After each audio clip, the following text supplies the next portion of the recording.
Reactor de leche fluidizado. Para la construcción del reactor utilizamos los siguientes materiales: 7 botellas de refresco con diámetro de 5 centímetros, un atomizador con bomba manual, bolitas de icopor, secador, manguera, tubo y codos de PVC. Inicialmente se cortó la parte cilíndrica de las 7 botellas y las unimos con cinta. Le pusimos una malla al principio y al final para evitar que las bolitas de icopor se escaparan. Adicional a eso, unimos un tubo de PVC con ayuda de unos codos para que entre el flujo de aire y finalmente conectamos las mangueras al atomizador, el cual permitirá el flujo de agua. En el artículo estudiado, el reactor de leche fluidizado se utiliza para la biodegradación de las aguas residuales de petróleo. Este consiste en un sistema tubular con un diámetro interno de 5 centímetros y 100 centímetros de altura. El volumen del lecho activo es de 55 centímetros cúbicos, los cuales están empaquetados en perlas de alginato inmovilizadas, con un diámetro de 0,3 centímetros. Este lecho activo está representado con las bolitas de icopor. Las aguas residuales de refinería se utilizarán como alimentación a los reactores desde el fondo, en un modo de operación de flujo ascendente. La alimentación total se fluidizó mediante circulación de aire, trabajando a una temperatura ambiente de 30 grados centígrados. A continuación vamos a observar el funcionamiento simulado del reactor de leche fluidizado.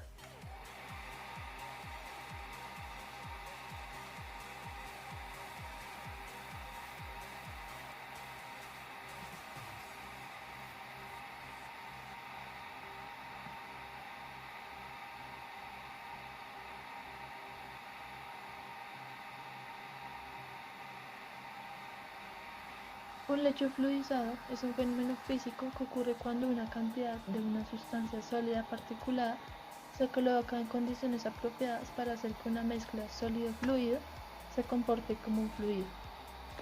El fenómeno de la fluidización se da a partir del flujo de un fluido, bien sea líquido, gas o ambos, a través de un lecho compuesto por partículas sólidas, donde a medida que el flujo se incrementa, las partículas son elevadas levemente y dejan de estar en permanente contacto unas con otras, logrando un efecto final de mezcla donde se favorece el contacto entre las fases presentes. Principios de fluidización.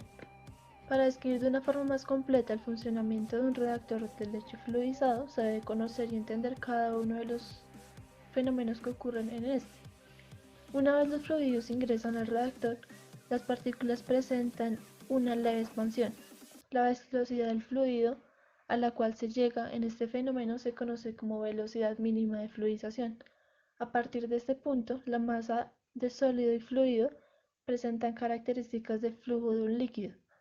A medida que la velocidad del fluido se incrementa, el lecho continúa expandiéndose y se mantiene homogéneo por un tiempo, hasta que se comienza a observar burbujas, y al incrementar la velocidad del fluido se aumenta el tamaño de las burbujas y la intensidad de estas se hace mayor.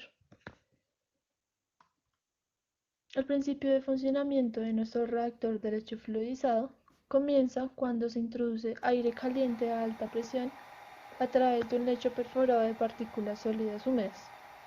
Los sólidos húmedos se levantan desde la parte inferior y se suspenden en una corriente de aire, es decir, el estado fluidizado. En este estado, los sólidos se comportan como un fluido hirviente que fluye a comisión. Cuando los fluidos ingresan al reactor, las partículas presentan una ligera dispersión a medida que la velocidad del flujo se incrementa. Las partículas se elevan ligeramente y dejan de quedar en constante contacto unas con otras, y el lecho continúa expandiéndose y se mantiene uniforme.